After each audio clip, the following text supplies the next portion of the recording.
Are you serious? Are you serious, folks? Well, it looks like Israel is the cup of trembling, just like the Bible said it would become.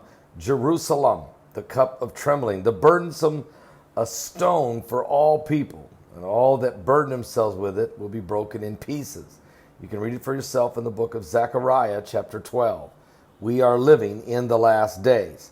And on the 70th anniversary of Israel as a nation, and America opens its U.S. embassy to celebrate this and to recognize Jerusalem as the capital of Israel, hundreds of thousands of Palestinians converged upon the Israeli border along the Gaza Strip, trying to breach the border of Israel, trying to invade Israel's sovereignty, lighting thousands of tires on fire and tear gas flying. Many Palestinians tried to breach the security border fence of Israel. Unfortunately, 59 have been shot dead and over 2,700 people injured, many of them shot in the legs. It's a sad situation, but it is a cup of trembling, and it is a biblical prophecy being fulfilled right before our very eyes. Now, Jared Kushner and his wife, the president's daughter, Ivanka Trump, were in Jerusalem for the ribbon-cutting ceremony, as well as other many dignitaries and rabbis.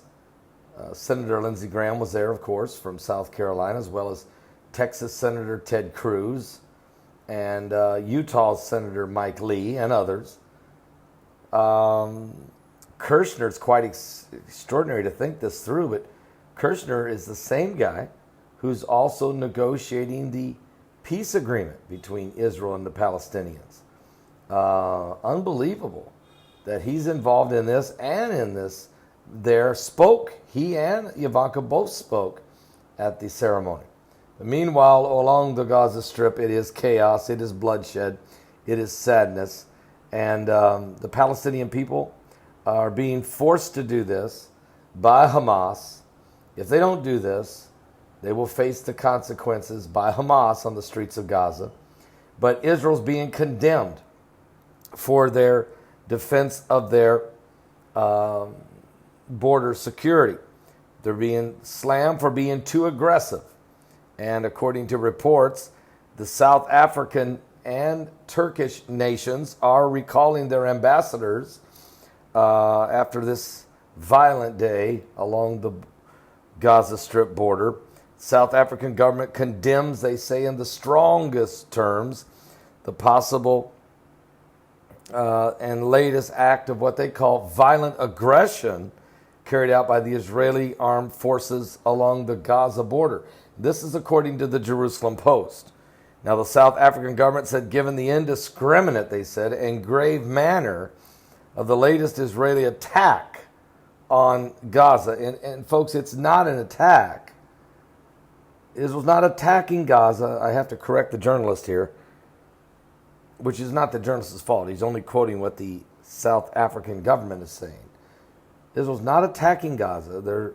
They're protecting their border from thousands of Palestinians, very angry, chanting Allah Akbar and Holy Jihad. They're only protecting that border from a security breach, of course.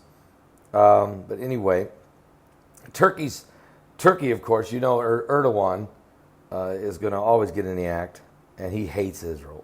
Why is he a member of NATO is beyond me. But this is the situation. The world is reacting, and they're reacting exactly the way the Bible said they would. And when Jerusalem is being established as now the city of our God, Psalms 48, the city of our God, which is in Psalms 48, and with the capital of Israel, and now the U.S. Embassy being moved there. This is going to be the reaction you're going to get, and it is happening. I'll be back with more current world events and how they relate to biblical prophecy. We're living in prophetic times for sure. We're in the last days. Are you serious? Now the question is, are you ready for the coming apocalypse?